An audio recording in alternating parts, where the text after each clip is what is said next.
Wildcat fans, welcome to week 4 of the Coaches Show. I'm Adam Howe, your host. With me, like always, head coach Ryan Boyer. Coach, welcome to the show. Thank you. This show is sponsored by State Farm Insurance, Susie Broderson, Shelter Insurance, Leanne Beeman, Community National Bank and Trust, J&D Pharmacy, Pitts Homes, and Tracy Spry and Associates CPA. So, Wildcats looking forward to week 4 now. Week 3, they pick up win number, or I guess they lost their first one. So season record is 2-1. They're getting ready to take on Sherwood in week 4. So we're going to take a look here, kind of recapping that week 3 loss to Higginsville. Higginsville came into the contest ranked number 3, only behind Lamar and Blair Oaks, I believe. Yep. But we saw a very good team in the Huskers, one that we probably all can count on watching late into November, and I think we all agree on that one. So Wildcats kind of taking one on the chin last week, and like I said in the Enterprise this week, the old adage is we'll put that one behind us and we'll move on. We always like to talk about breaking the season into thirds, and Warsaw went 2-1 in that first third. But what does the staff and team take away from a game like that, and how do they rebound? I mean, how do they reset for that upcoming games on the schedule? Yeah, it is one, and our kids knew coming into that game that very, very talented team. Talking to coaches and even people in the community, it kind of reminded me of with their size they had on the line. Kind of reminded me of the California of old, back in the Tri-County days. But our kids, when we met on Monday, and even when we talked Friday night, it was guys, this caliber team that we want to see in week 3. It helps get you ready. It's hard to see it initially, but it helps get you ready for the playoffs down the road. And, I think somebody told me you'd rather be humbled in week 3 than week 11, 12, 13. And so it's you can tend to choke that one down a little bit easier. Exactly. And so, and like you said, we do break it into thirds. And so we talked about, hey, here's the good things we saw. Here's the things we need to work to improve on in this first third. And now we roll into this middle third and just get back to being us. Again, we've had – trying some guys different positions and moving some guys around a little bit and seeing what does work best. So overall, the kids, like I said, they did handle it well. We are fortunate everybody came out pretty healthy from that game. We had a couple kids a little dinged up, but overall it was good, and now we're just back to work. And we said, Wildcats now 2-1. Their only loss coming last week too. That Lafayette team, and the Huskers were very big, very physical, very fast. They did a lot of things right. So looking at that game, Higginsville got on the board pretty quick there with 9:18 left in the first. Their extra point kicker, I think he was a lineman, actually came in. He kicked one, made it 7-0. Then later in that first quarter, I think they connected on a quarterback to a running back pass or something, and another touchdown. So it was 14-0 in the first quarter. They rattled off, I think, 4 more scores. I think it was 42-0 at half. We're going to go through recapping this one fairly quick, right? So good. You've talked about it already enough this week.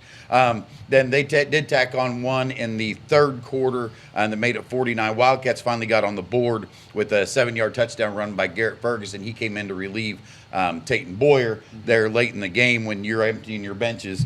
And, Garrett did a good job there, taking the team down the field and finding the end zone himself. So, final 49-7. But like I said, we're going to fly by that one. We're going to put that one behind us. And we spent the first couple weeks, I think, talking a lot about senior leadership. Your guys like Tayton Boyer, your Gage Whitaker, your Nick Bagley, your Cameron Sievers, and those guys, of course, among others. But how do players like those guys assert themselves to help guide some of the younger players through, I guess we'd say, an adverse week? Yeah. 100%. That's something that we always remind guys, hey, the sun's going to rise tomorrow. And whether we win, whether we lose, it's always that 24-hour rule. It's like, guys, hey, you watch film for 24 hours, then you start preparing for the next week. And just being honest with ourselves. We constantly, you're trying to teach life lessons to these young men. And it's like, guys, hey, some days are good, some days are bad. Some days life will smack you in the mouth, and other days it won't. But how you handle that adversity, how you stay together as a team, as a family, that's true. Your true definition of, and it's so nice when, again, you got guys that are 4-year guys in the program. Almost every senior we have is that type of kid, and so they've seen the highs, they've seen the lows. They've had great examples come before them, and they've done a good job of just getting back to work, staying together as a team, and just showing up every day, and like I said, leading by example. And I don't have this on any of my notes, but we talk about that and doing things as a team and the unity, and I guess this would lean a little bit on the school spirit side, where we've seen a lot of those guys show up on Tuesdays and Thursdays supporting the volleyball teams, and I saw a lot of them on Tuesday night even come out to support the junior high football team. Yeah. And those guys all look up to the older guys. All look up to those varsity guys. Yeah. So when they show up and they are at a volleyball game, the girls appreciate that. They show up at the junior high game, those little guys appreciate that. Yeah. And it all kind of builds on that entire school spirit for essentially the entire year. No, it does. It does. And you know, and like I said, our community and our school, they do such a great job. And our staff and administration, they do so good, you know, really pushing that and understanding that it is, you know, we are one team. You know, I say it all the time, one team, one town. And, you know, to that, it's true. And it's, hey, in the highs and the lows, you know, support each other. And it's great to see. And looking at a few stats here from week 3, I think the Wildcats accumulated 177 total yards, so obviously down from the average. We aren't even – I took this game out. I didn't even look at averages. I just factored it out. But as a team, rushed for 97 yards, right at about 3.5 yards per carry, so you'll still take that. Yeah. Oh, yeah. 1 touchdown. Gage Whitaker ran 10 times for 47 yards. Garrett Ferguson, 4 rushes for 24 yards. He also scored the lone touchdown. And then Tayton ran 7 times for 19 yards, well below his early season average.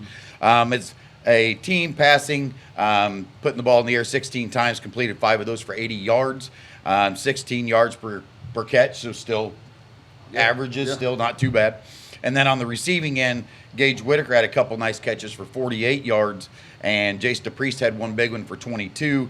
Severs came in under his average, 2 catches for 10 yards.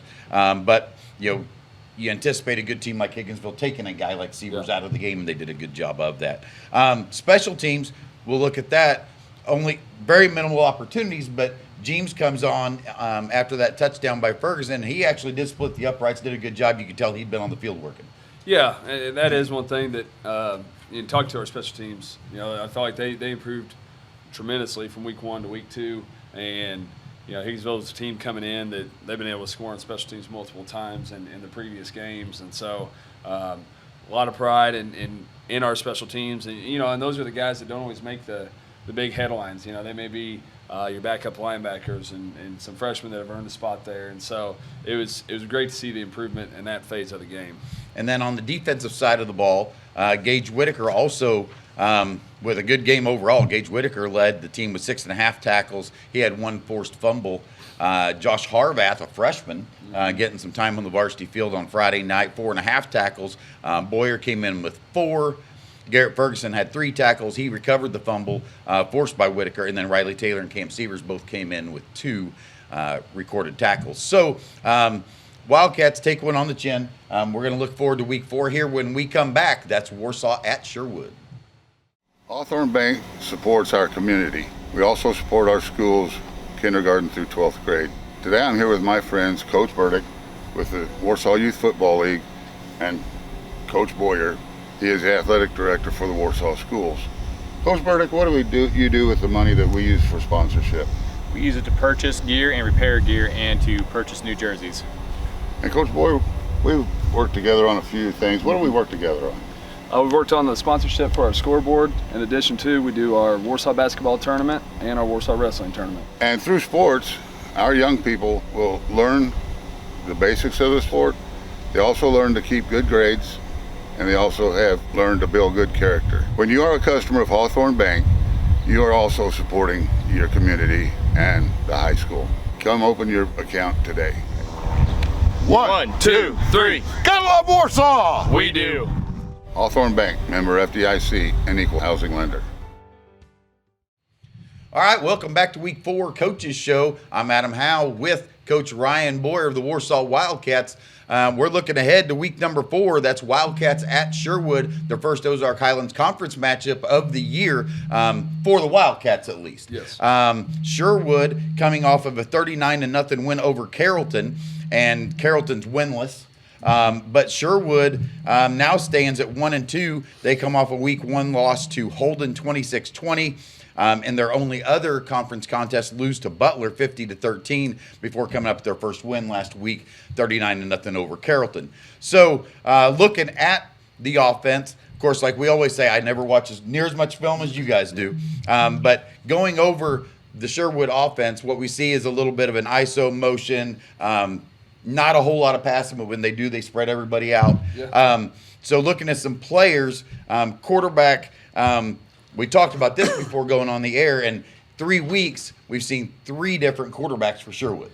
Yeah, it's a little different, but I think due to some injuries and just figuring some things out, seeing different quarterbacks there each week, and then with that, the good is the base of what they do to their core, and that you're still seeing it. It looks a little bit different from 1 week to the next, and again, they're trying to, like everybody, figure out a few guys in a few different spots, but all those guys, they have different strengths in what they do, and so some of them throw it a little bit better, some of them run a little bit better. So for our guys, again, it's preparing for what they're going to do, and whoever they put out there, they put out there. And it looked like 11 was the one who got the nod in week 1, but he gets injured.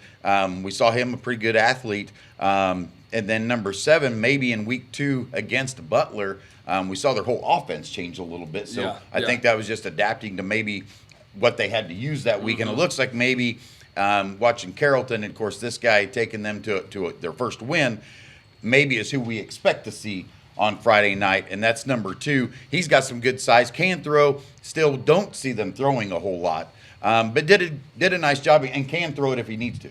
Yeah, Coach Carney does a good job with them, and they've definitely improved from years past. I know they have more kids out. They're excited they're able to play a JV schedule this year, and we like to say that a lot of window dressing with emotions and things like that, and at times it'll get defensive out of position if they're not paying attention to 100% what's going on. And then in the backfield, they put back number 22 and number 27. 22 is the bigger, more downhill runner. 27 even is a little bit smaller than him, but plays the fullback spot. So, but he's a little bit shiftier, maybe. Yeah. He can get outside if we need to, or if they need to. Their wide receiver, like we said, they don't get involved a whole lot, but what I saw was number 5.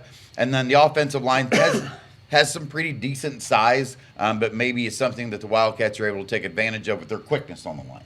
Yeah, 22, he's come back. I'm pretty sure he's an all-conference to some capacity last year.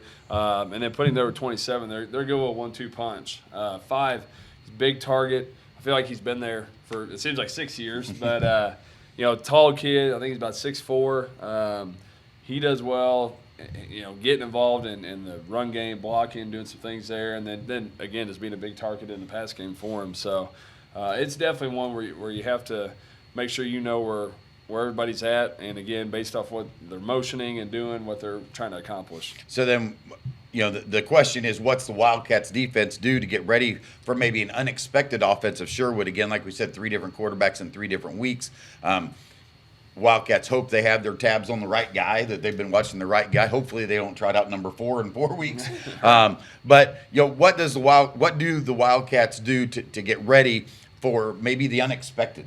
Yeah, and to that, it's again, being gap sound up front, keys and reads from the linebacker level, and then in our secondaries is keeping it all in front of you. That was something that we've talked about and really stressed, even from our first game with Versailles to Higginsville, is just eliminate that big play, eliminate that deep ball. For Sherwood, this is going to be their homecoming. I know they have a big crowd there, coming off a big win. So in games like that, especially right out of the gate, you got to be ready for about anything. And again, they're coming in, nothing to lose, looking to try to knock us off. And that's what we talked about last week with Higginsville. I swore we weren't going back to that one. Yeah. But with those type of games, you've got to do something early. Yeah. And try to at least punch them back. Yep. Wildcat defense has to expect Sherwood to do the same thing, like you alluded to there, where expecting the unexpected, whether it's a trick play or something like that, to maybe try to get their homecoming crowd into it, and Wildcats have to find a way to silence that. Yep. On the defense, what we see from the marksman is a 5-3, maybe that front line one to take advantage of, and just kind of, I'm assuming, maybe get the ball in your playmakers' hands and let them do what they do. Yeah, it always starts up front with our guys. It's nice. I think we'll be at full capacity line. We've had some guys out sick and some guys dinged up, and so it's always great to have all your guys there. And just like I said, getting back to doing what we do, having those running backs get downhill, quarterback get downhill, receivers work to get open, and just not overthinking. Taking what they give us and just playing fast, physical football. And that offensive line of the Wildcats, young, some inexperienced. Last week's game probably not a good comparison, but how do you see those guys through the week gelling, because everybody knows that that's where it starts? Yeah, no, each one of those each week they're figuring each other out, figuring out each other's strengths and weaknesses, and just communicating throughout. And that's where we really talk to them as the guys. You got to communicate to us. That way we can make sure you're good to go. And we talk about it all the time as a coaching staff. It's with this group of line we have. I mean, you want to get it right as soon as possible, but the neat opportunity is you get it right now, then you got the same group of guys next year. Right. None of them graduate. So they've done good though. They've done a great job of, like I said, working together and getting figured out what we're trying to do. And we don't get an opportunity to really talk about. We talk about the guys who get the carries and the guys Yeah. that catch the ball, and getting an opportunity to talk about the. You're going to have to help me name 5 of them here. The Devin Bowl, the Kendall Bagley, the Riley Taylor, the Austin Scheibe.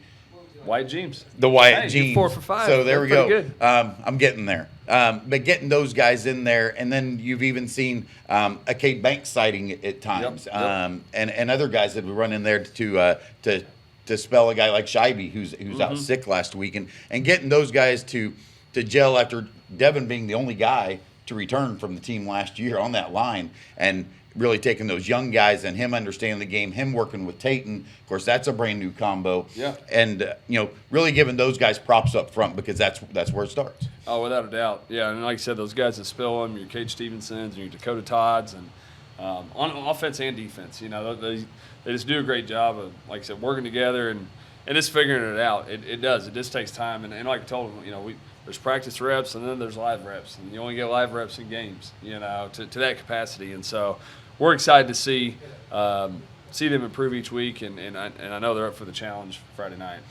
We can't expect anything less than to watch the Wildcats take on Sherwood and be up for that challenge in their first Ozark Highlands Conference game in Week 4 on the road. We'll be right back to close things up after this. Veracruz Trace Mexican Restaurant in Lincoln, Missouri is proud to support Lincoln and Warsaw High School football. The friendly staff at Veracruz serves delicious and authentic Mexican cuisine Sunday through Thursday from 11 a.m. to 9 p.m. and Friday through Saturday from 11 to 10. Try it for yourself at 455 North Highway 65 or call it in at 660-547-0315.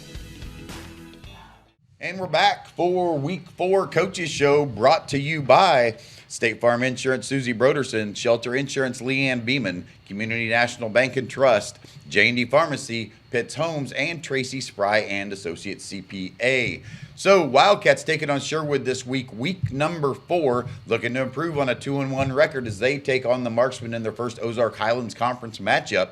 And looking back here, I guess, at the last week, Saturday, junior varsity volleyball, I think they're 8-1-1 now. They won the Stover tournament. Yep.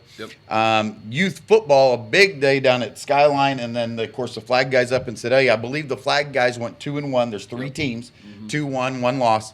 3rd and 4th grade, they did play us down at Skyline, and I think they beat Lincoln 27-0. Yep. And then 5th and 6th, I understand they played Lincoln and they lost by 1 point. Yep. So I think a turnover battle is what they Ran faced. into. So Monday night then, Wildcats JV, they traveled to Tipton after a cancellation by Higginsville. Yes. But went to Tipton, picked up a 20-6 loss. And I guess we can mention those guys real quick. Where are they at on the year? 20-6 win. 20-6 win. Not bad. Yeah, they're undefeated. They've like I said, they have Labor Day off, so they're 2-0, and they'll go to Adrian on Monday. Good. And then of course, Monday, volleyball and JV volleyball, they both went down to Osceola. Varsity suffered another loss. JV improved to 8-1-1 with another win. On Tuesday night, junior high football, they took on the El Dorado Springs Bulldogs at home. That one came out on the wrong side for the Wildcats.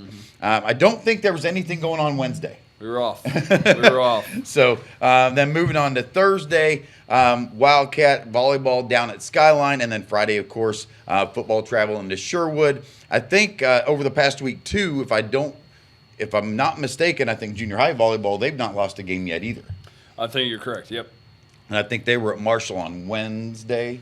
So I think Tuesday maybe. Tuesday, yep. And I think A, B, and C, I think they all won. Yep. So, and then this coming week, Saturday, I believe, is a big day out at Randy Maher Field where the Warsaw will host week number 2 of youth football in the Truman Lake Youth Football League. Yep, they'll be out there all day. I know they play our Warsaw teams play in the morning, and then other teams in the league, they'll play throughout the day, and cross country will be at Sedalia on Saturday. So a lot going on over the past week, and then I know this upcoming week, I think I looked at my calendar, and I believe there's something going on every single night this coming week. Yeah, we have a very, very busy week ahead in all of our fall sports and at both middle school, high school levels, and it's one of those.